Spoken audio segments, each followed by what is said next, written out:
Hello எல்லோரும் எப்படி இருக்கீங்க? நல்லா இருக்கீங்கன்னு நம்புகிறேன். இந்த வாரம் ஒரு மாம்பழ சீசன் இல்லையா? அப்போ இதுக்கு நம்ம ஒரு மாம்பழ புளிശ്ശേരി எங்கள் ஊர் ஸ்பெஷல். இது சித்திரக்கனிக்கு கண்டிப்பாக செய்வோம். அப்புறம் அது இல்லாமல் இந்த சீசனில் வர்ற கல்யாணத்துக்கெல்லாம் சத்யா ஸ்பெஷல். இது சூப்பராக இருக்குங்க. மாம்பழத்துலையான்னு சந்தேகமெல்லாம் பட வேண்டாம், நல்லாயிருக்கும். செஞ்சு சாப்பிட்டு பார்த்தீங்கன்னா கண்டிப்பாக அடிக்கடி செய்வீங்க.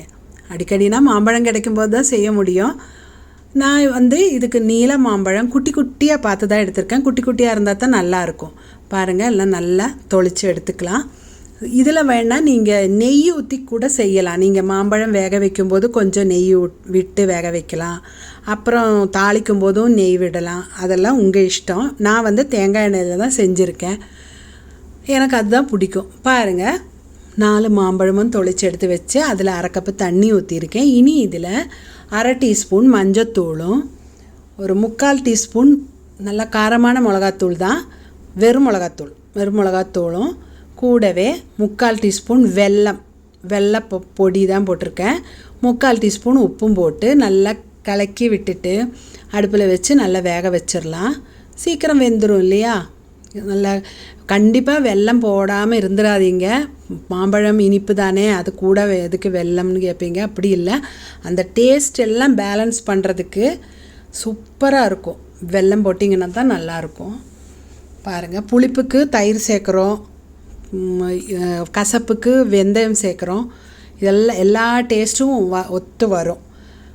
இதுக்கு ஒரு விழுது தயார் பண்ணணும். அதுக்காக 1/2 கப்பு தேங்காயில் ஒரு 1/2 கப்பு தயிர் தான் நான் இப்போ எடுத்திருக்கேன். வேணுன்னா கொஞ்சம் கூட சேர்த்திக்கலாம். பாதி ஊற்றி ஒரு அரைச்சி காட்டுறேன்.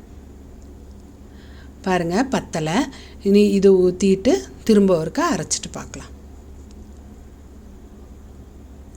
பத்தலை. இப்போ மொத்தம் 3/4 கப்பு தயிர் ஊற்றியிருக்கேன். இது நல்லா அரைச்சி எடுத்துகிட்டு வந்து காட்டுறேன். நல்லா தேங்காய் நல்லா விழுதாக அரைச்சி எடுத்துடணும். பாருங்கள், நல்லா ஸ்மூத்தாக அரைச்சாச்சு.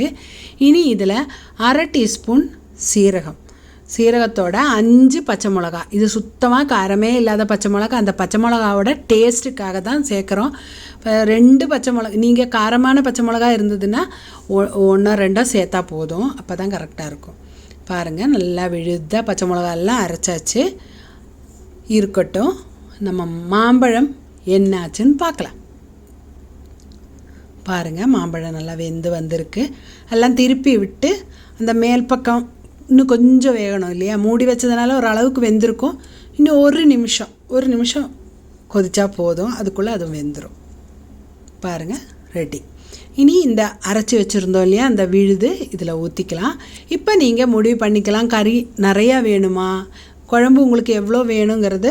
அதுவும் இல்லாமல் சில பேருக்கு கெட்டியாக இருந்தால் குழம்பு பிடிக்காது, கொஞ்சம் தண்ணியாட்டாக இருந்தால் தான் பிடிக்கும். எனக்கு கொஞ்சம் கெட்டியாக இருந்தால் தான் பிடிக்கும். அதனால் நான் நிறையா தண்ணி ஊற்றலை. மிக்ஸி ஜார் கழுவி ஒரு தடவை ஊற்றுனதோடு சரி, மொத்தமே அவ்வளோதான் இருக்குது. இது நீ மண் சட்டியில் செஞ்சிங்கன்னா இறக்கி வச்ச கொஞ்சம் நேரம் வற்றும், அப்போ கரெக்டாக இருக்கும். பாருங்கள், இது இனி இதில் கொஞ்சம் உப்பு பத்தலை, அதனால் கொஞ்சம் உப்பு போட்டிருக்கேன். மொத்தம் இப்போ 1 டீஸ்பூன் உப்பு தான் போட்டிருக்கேன். இனி கொஞ்சம் கறிவேப்பிலையும் போட்டுக்கலாம். போட்டுட்டு இது மூடி வச்சு சும்மா ஒரு கொதி, அவ்வளோதான். ரசம் கொதிக்கிற மாதிரி தான், ரொம்ப நேரம் கொதிக்க விட்டுறாதீங்க. பாருங்கள், அவ்வளோதான், முடிஞ்சு போச்சு. நல்லா கிளறி விட்டு ஸ்டவ் ஆஃப் பண்ணிட்டேன். இனி அந்த அடுப்பிலே இருந்து அந்த சூட்டில் கொஞ்சம் இன்னும் நல்லா வற்றும். அது பாருங்கள், இப்போ எல்லாம் ரெடியாக இருக்குது. இனி இதை தாளித்து விட்டுக்கலாம். அதுக்காக ஒரு கரண்டி அடுப்பில் வச்சுருக்கேன். அதில் நான் தேங்காய் எண்ணெய் தான் ஊற்றிருக்கேன். அதான் ஏற்கனவே சொல்லியிருக்கேன் இல்லையா, கீ எடுத்துக்கலாம், சூப்பராக இருக்கும். இது சூடானதையும் அதில் 1/2 டீஸ்பூன் கடுகு, 1/4 டீஸ்பூன் வெந்தயம், கண்டிப்பாக வெந்தயம் வேணுங்க.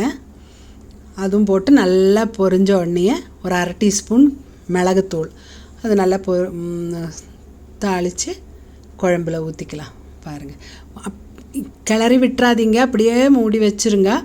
கொஞ்ச நேரம் இருந்தோம்னா அந்த குழம்பு பாருங்கள் நல்லா சட்டியிலேருந்து கொஞ்சம் விட்டு கீழே வந்துருச்சு. பார்த்தீங்களா, நல்லா சூப்பராக இருக்கும். கண்டிப்பாக மண்சட்டியிலே செஞ்சு சாப்பிட்டு பார்த்து எப்படி இருந்ததுன்னு கமெண்ட் பாக்ஸில் கமெண்ட் பண்ணுங்கள். அடுத்த வாரம் வேறொரு வீடியோவோடு சந்திக்கும் வரைக்கும் வணக்கம்.